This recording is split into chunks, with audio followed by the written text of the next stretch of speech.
Sarpiraayizii baay'ee kan namatti toluu fi akkasumas hedduu takka barbaachisaa ta'e mana keenya keessa jechuudha. Waan baay'ee mana keenya bareechisu. Akkasumas meeshaa mana keessaa tokko qabadhee dhufeetu jira. Haga dhumaatti na waliin tura.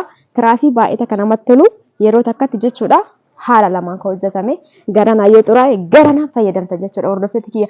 Assalaamu alaykum warahmatullaahi wabarakaatuh. Akkam nagaa jirtanii hordoftoota kiyya jaalatamuu fi kabajamoo akkam jirtan fayyaa keessanii alaamanni sa'a namni keessaa nagaa isin jedha. Dalagaa maal fakkaata afiyaan akkamii na bira bareeda alhamdulillah isin biras bareeda akka ta'e abdiin qaba. Itti aansee har'a meeshaa babbareeda qabadhee dhufeetiin jira hordoftoota kiyya isin irraa turuu kiyyaaf dhiifama guddaa isin gaafachaa. Egaa gara meeshaa qabadhee dhufeetti isin dabarsa jechuudha hordoftoota kiyya osoo gara meeshaatti hin darbin dura. Egaa meeshaan kuni meeshaa baay'ee akka bareeda ta'ee fi meeshaa baay'ee akka nu barbaachisuudha. Akkasumas mana keenya keessatti waan murteessaadha. Kanaafuu isin namoonni barbaadan jechuu dandeettanii akkasumas warroonni meeshaa akkanaa barbaadan waan bareedaa waan kwaalitii ta'e namoonni barbaadan jechuudha. Lakkoofsa kiyya akka irra deebitti isiniif yaadachiisa. Duwwaa 9 duwwaa 1 21 duwwaa 6 73 yoo jettan karaa WhatsAppiitiin simboo argattan jechuudha. Saniin booda hello jechuun waan barbaadan maatii keessan obboleeyyan keessan sarpiraayiz gochuu dandeettanii jechuudha. Egaa itti aansuun immoo meeshaalee isinitti agarsiisa egas booda mootu firaashii kanallee tiraasii isaa hojii carqii isaa hojii firaashii akkamii akka ta'e walumaan kan laallu ta'a. Laayikii sheerii gochuu hin dagatina. Egaa waa baay'ee jira jechuudha hordoftoota kiyyaa bidirimsi jira yookaan uffanni halkanii jechuudha kun bidirimsi kanallee gizee bittan maal isaa laaluu akka qabdan viidiyoo keessatti isinii kan ibsu ta'a. Isin hanga dhumaatti na waliin turuu hin dagatina. Walumaan gara meeshaatti adeemnu.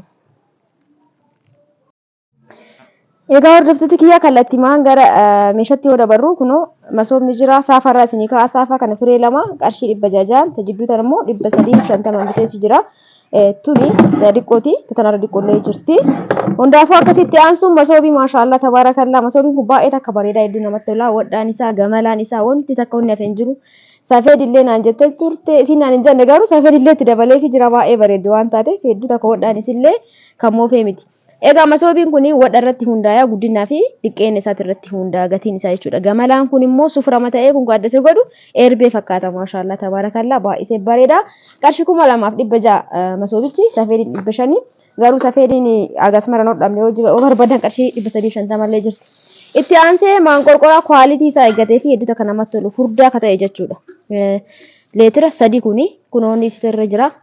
Afaan isaatirra leetira 3 kan jedhu kunoo jira. Afaan isii bakka tanarra jechuudha hordoftoota kiyyaa. Waan inni bade immoo leetira 2 fi 1 qabu jechuudha. Garuu yaaduma kiyyaan dura ka bitaa ture sun kanaa miti. Kun immoo sanirra fooyya'uu isaa waan beekeef gizime beeketti bite qarshii 1500 leetira 3.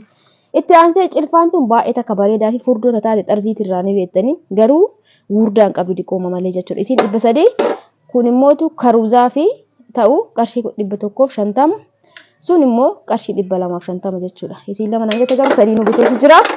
Akkasiniin jedha asitti immoo tirii guddaa ta'e baay'isee tirii hedduu takka guddaa ta'e tirii kanan akkan irratti viidiyoo irratti xixiqqaa fakkaata garuu mana keessaa fayyadamuuf baay'ee namatti hin tolu. Kan irratti kan biraa dabalatan malee jechuudha. Jechuun nama baay'ee kun amma maatii manaa wajjin ni ta'a. Sanittuu ni guddata. Itti aansee sagantaa dhiqqaaf kun ni ta'a. Ka tokkoffaa sun immoo sirriitti sagantaa baay'ee akkasumas jechuun cidha garaagaraa jechuun namni galgala walitti yoo bakka takkatti maatii wajjin taa'an ni tajaajilu. Laakiin naafuu sadiinuu bakka takkatti qarshii 2700 bitamee jira. Egaa itti aansee sahaanii zirgii taate roga arfee jechuudha. Ishii tokkoffaan. Kanuma taatee tokkoffaaf lammaffaa qabdi jechuudha. Tun itti tokkoffaati. Meeshaa keenya jechuudha. Wanni isa adda godhu meeshaa qulqullina qabuu fi meeshaa tokkoffaa bitne yeroo kamuu ifa goone jechuudha nama bitatuuf. Hundaafuu kuni ka tokkoffaa qarshii 800. Darzaan isaa 1600 jechuudha. Itti aansee istoofii saachii gizee bitattan istoofii saachii bitadhaa. Saachii mallee ta'ee onni isaa saayiziin isaa guddaa fi diqqaa qaba. Ka diqqaa gatiin isaa ni qannasa. Kan ammoo qarshii 3200 yeroo kamuu. As bira immoo feermuuziin jira. Feermuuzii kana naa bitinaan jettee jirti. Baay'ee bareeda leetira 1.9 jedha garuu leetiruma 2 akkuma suurarraa kana jechuudha. Hordoftoota kiyyaa maashaallah kun kana fakkaata. Egaa obboleessi kiyya ol baasee isinitti agarsiisaa jira. Oo barbaadan achiin jettan oo barbaadan irraa bantan jechuudha. Ani garuu fayyadamee nagarree namni hedduun garuu feermuuza kana ni jaalata. Hundaafuu qarshii 2200 bitan feermuuzii kun jechuudha. takkanii dabala takkanii hir'ata gatiin isaa an qarshii 1,300 ittiin bitee beeka tanaan dura gizee dabalees isinitti hima gizee kaanis isinitti hima. Itti aansee kunis leetira 1.9 jedhe leetirri lama akkuma suurarraa kana jira kun kanuma fakkaata keessaa dhiqoo banee isinitti agarsiisu. Namoonni barbaadan immoo bitachuu dandeettanii isin jira hordoftoota kunoo keessaa wanni adda isa godhu wanni dhimbiibaa qaba dhimbiibaa biraa bituun isinirraan eegamu jechuudha. Kana keessa gadi gootanii shaayii irraa yoo gannattan gattaan isaa gubbatti hafaasan booda keessaa baastan yoo barbaadan illee keessatti dhiistanii tuma buustanii fayyadamtan booda dhiquu dandeettan. Yoo barbaadan achi yoo barbaadan irraa bantan jechuudha. Fayyadama isaa kana fakkaata qarshii 2,200 inni illee jechuudha dabaleera 2,200 ture. Akkasiin jaa hordoftoota kiyyaatti aansee sufraa nyaataa. Egaa gizee baay'ee viidiyoo keenya keessaa sufraan kun dhabamee hin beeku. Sufraan qarshii 1,000 illee jira yoo barbaadan. Garaagarummaa sufraa kana isin ibsee jira yoo barbaadan isin kaawwan leetota dandeettanii garuu kun qulqullinni isaa adda isa godha. Asumaan akka hubannootitti sufraa kana gizee sagantaati malee oomishaa irra jige keessa oseen isin jalaa cituu danda'a. Kanaafuu dabalata bitachuu dandeettan jechuudha. Kuni gizee sagantaatiif isinis ta'a gizee ayyaana gizee qophii garaagaraa. Kun immoo kan nyaataati. Maashaallah baay'ee bal'aadha yoo addaan hiikan. Meetira 2 jala siquun oolu taanii mattaree hin laalle kunoo ilaala isintu baay'ee dheeraadha jechuudha.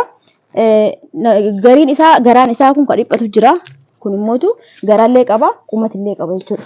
Ni beekama jechuudha mana kiyyatti qarshii 3,200 kan nyaataatii fi kan bunaa kan saayiziin isaa bal'aa ta'e kan kanuma ta'e saayiziin isaa qal'aa mootu ni jira. Ni qannasa qarshii 2,300 akkasii. Saarbisii immoo hin baasin akkanumatti kunoo akkuma suurarraa kana jirti garuu saarbisii kana gizee bitattan haga qarshii 2,500 jirtu jechuudha. Foorjidiin isii jechuudha. Ani garuu durallee isinitti meera. Kun akkanuma suuraa akkuma suurarraa kana jira jechuudha. Sababni isaatti gizee gargar ta'a malee. Kun firee sadii akkana jira fakkeenyaaf amma saampilii isaa baanee isinis agarsiisne kana fakkaata. Diizaayinii isaa yeroo jijjiiramaan dhufa jechuudha. Akkanuma ta'ee meeshaa haphii takka jira. Akkanumatti gizee ol fuutanii beektan jechuudha. Oo qaamaan bira jiraattan. Yookaan garuu 2,200 bitame qarshii 3,500 yoo ta'e miidhama guddaadha. Ani qarshii 4,000 bite jechuudha. Tanniinuma keessaa tokkoffaatti bitaa jira. Ka kana olillee jira beeka. Aga qarshii 7,000 jira yoo barbaadan. Akkasiin jechuu barbaada. As bira immoo hordoftoota kiyyaa distiin guddaan jira kun distii furdaa kana jechuun ni beektanii lakkoofsa 2 kuni. Ka kanarra olii dhumaan jira. Itti aansee mootu ka kana gadi jira kun lakkoofsa 1 jechuudha. Ka kana gadi isin yoo jedhu ka kanarra guddaa isa jalaan ka taa'u jira. Isa oliin teetu jirti sun lakkoofsa 2 qarshii 2,800 jechuudha hordoftoota kiyyaa. Itti aansee immoo distii harkaa uffee distii abbaa torbaati kuni. Distii kana tan durallee gizee isin bittan naa bitettanii tashanii takka bitaa ture garuu erga beekeen booda waan tokko gizee beekerraa isinitti hima. Kafooyya yoo isin arga isinitti hima jechuudha. Tuni distiiwwan abbaa torbaa gosa hedduutu jira. Garuu hundi isaaniitu baay'oonni qaban jajjabina qabanii yoo ofillee bitattan namni illee isin bita isitana bitadhaa milkata isaa immoo das jedha eldas yoo son ta'in das jedha barreeffamallee eega isaatirraa qaba jechuudha. Tuni qarshii 5,700 kanuma kaayee bakka lafu. Akkasiin jaa hordoftoota kiyyaa wanni inni baay'ee bareeda ta'e immoo ka jalaatiif kun lakkoofsi lamaan kun baay'ee takka gurguddaadha kunis guddaa achi ol mana keessa fayyadamuu dandeettanii achi gadi immoo sagantaa feetaniif isinii ta'a jechuudha ka jalaa kunniin amma fakkeenyaaf distii kanaa fi distii kana guddinni isaa waluma qixa jechuudha. Furdinna yoo ta'e malee guddinni isaa waluma bira jira. Akkasiin jaa hordoftoota kiyyaa kuuwwan illee sagantaadhaaf isiniif ta'a abbaa torbaati. Jiddumaan immoo hordoftoota kiyyaa laayikii gochuu hin dagatinaa sheer illee itti aansaa isiniin jedha. As biratti immoo burcuqqoon shaayii jirti. Burcuqqoo shaayii kun firee 6 tamas qammacaa hin qabnetti yookaan teessoo hin qabne firee 6 immoo teessoo qabdutti bitee diizaayinii si dhiqqoo garaagarummaa qabdi. Burcuqqoowwan burcuqqoo jedhamu dabalee jira gatiin isaa torbee kana keessa maal akka ta'e hin beekani. Tunillee akkuma asirraa kana masqammacaa qabdi. Egaa daqiiqaa isinitti hin dheeressinuu dafnee damnee ibsuuf yaalla kana fakkaata. Walirratti daarzaan isii duraan qarshii 1,300 hin bitaa ture. Viidiyoo kanaa fi torbee kana keessa garuu 1,600 galee jira jechuudha. Meeshaan gizee tokko yoo dabale gizee tokko ol ka'a. As bira immoo saanii biddeen muraa keessa taa'u diizaayinii ala ta'ee kaalaatiin dalagame akka mul'isanii miti namatti tola jechuudha. Akkuma argaa jirtan kana walitti agarsiisu hin jiru. Tuni qarshii 450 ka jalaa immoo qarshii 600 yoo barbaadan diizaayinii duraanii jira baay'ee namatti hin tolu malee waan ta'eef an kanumaan jalqabee kanuma bitaa jira jechuudha. Garuu ni jira diizaayinii duraanii tokko immoo faane akka isin jedha. Asitti immoo kunoo saanii giloobaalii homaa ol fuudhullee gab fuudhullee hin barbaachisu kanuma jira masaawwisa kurreen isaas keessa jira manatti hidhattan jechuudha salphaadha. Bifa adii fi kana dhufa adiin hin dhabame kana bitaa jira torbee kana keessa qarshii 4,800.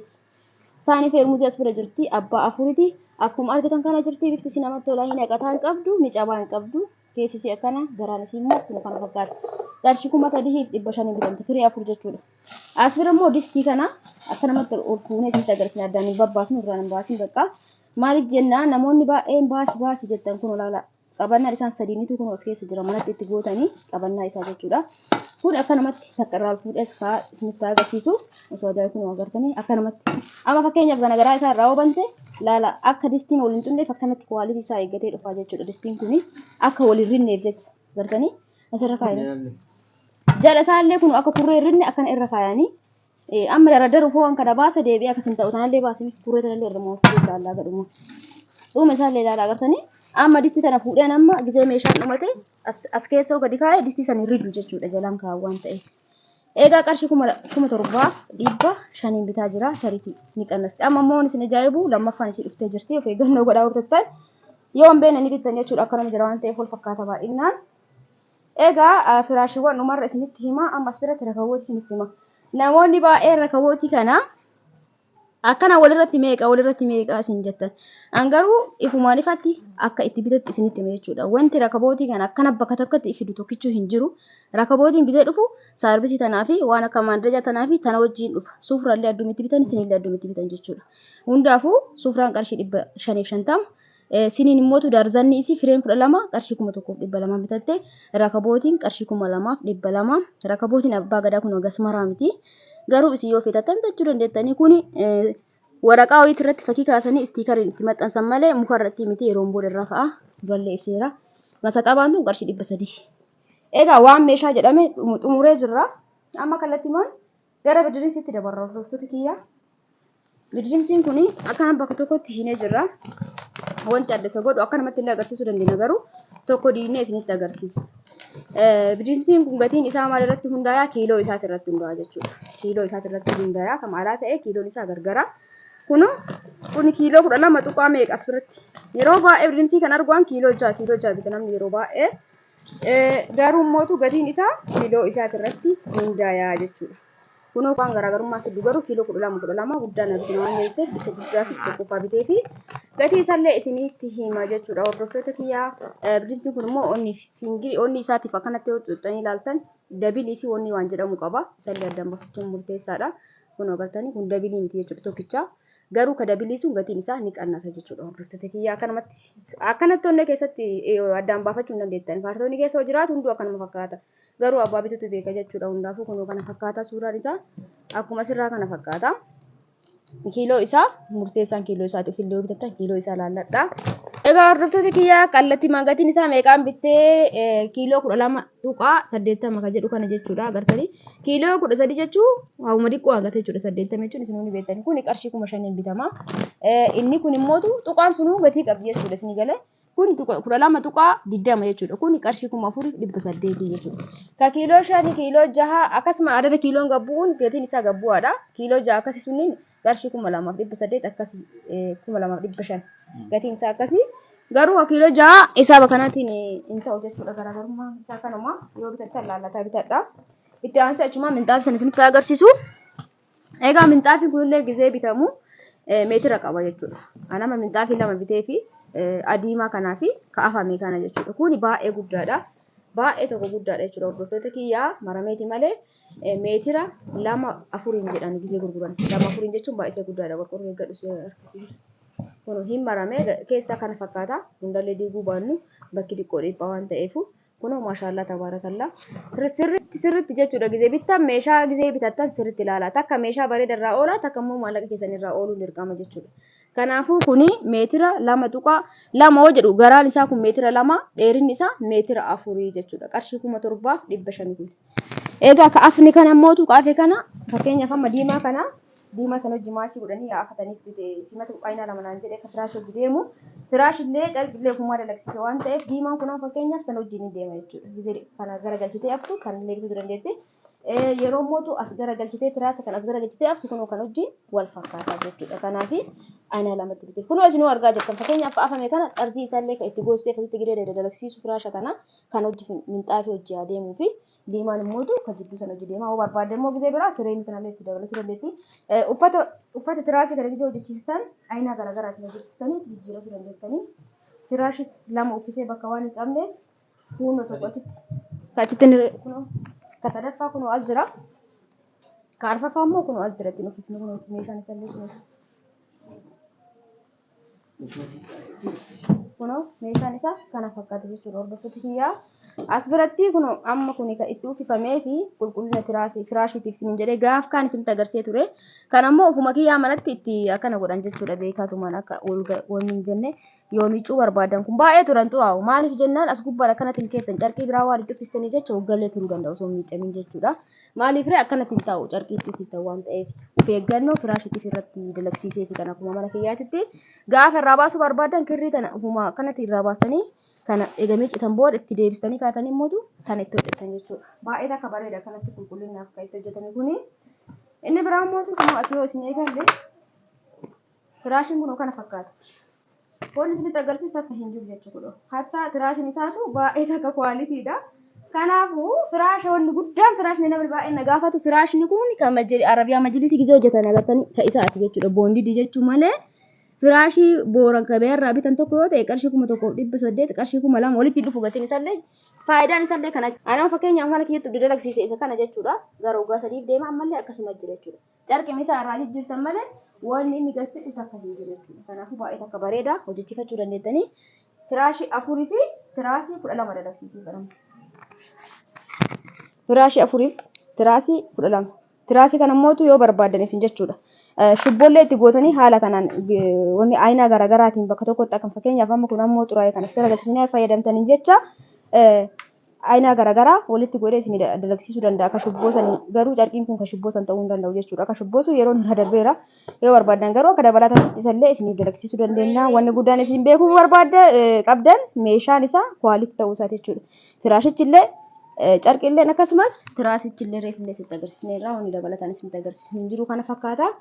Kallattii magaalaa gatiitti yoo dabarre firaashii 4 fi firaashii 12 qarshii 33 fi 800 walii galatti jechuudha. Kanaafuu hundi keessanuu ayyaatu dandeettan. Firaashiin tokko meeqa hojjettan firaashichi uffatee qarshii 4,800 uffatee osoo hin jedhu gabarii isaa keessaa sanaaf akka fakkeenyaaf kunnoo sanii jechuudha. Kanaafuu ayyaatu dandeettanii. Lakkoofsi kiyyaa duwwaa 9 duwwaa 1 21 duwwaa 6 73 jettan karaa waasaappiitiin argachuu dandeettan. Haala kanaan uffatee yoo immoo kanan qabaatiin ni qannasa jechuudha. Carqiin kun maaliif nu tajaajila? Akka inni fakkeenyaaf xixiin keessaa yookaan immoo boondiin keessaa sun of eeggannoo isaatiif jechuudha. Gizee sirreessitan ijoolleen harkaan akka irraa hunni hin goone saniif akkanatti yoo ta'e waan akka rakkoo hin qabu isin jechuu barbaadeeti. Egaa hordoftoota kiyya viidiyoon keenya kanarraa kana fakkaata. Viidiyoo biraatiin inshaallah yeroo dhiyootti walitti deebina hangastuu hundi keessanuu bakkuma jirtanitti fayyaanaa ta'a isin jaaladha isin kabaja isiniin jecha wanni asitti agarre roottoodha roottoo kunoo roottoo alaa qabdi meeshaan isii xiqqaa waan ta'eef roottoo kana bitee fi roottoo alaatii fi roottoon bii keessa walitti hin dhufu jechuudha. Jajjabinni isaa kuni maashaallah tabaarakallah baay'ee akka bareeda garuu waan inni bade guddaa hin qabu kaalaa ta'ee guddaan sirriitti guddaan hin jiru jechuudha. Akkanatti xiqqatu jira malee jajjabinni isaa walittuu hin dhufu. Haa ta'uuti garuu gatiin isallee garaagaraa jajjabinni isallee garaagaraa guddaa hin qabu. Meeshaan isii xiqqaa waan ta'eef roottolee xiqqamatti bitee fi kaalaa kana qarshii 3,000 bitee baruu jechuudha. Faayidaa qabu kana jechuudha. Egaa akkana meeshaan isii kunoo kana fakkaata. Egaa akka isinitti tolu abdiin qaba. Viidiyoo biraatiin wal argina hangasitti bakkuma jirtaniif fayyaanaa ta'a. Baay'ee baay'ee guyyaa gaarii.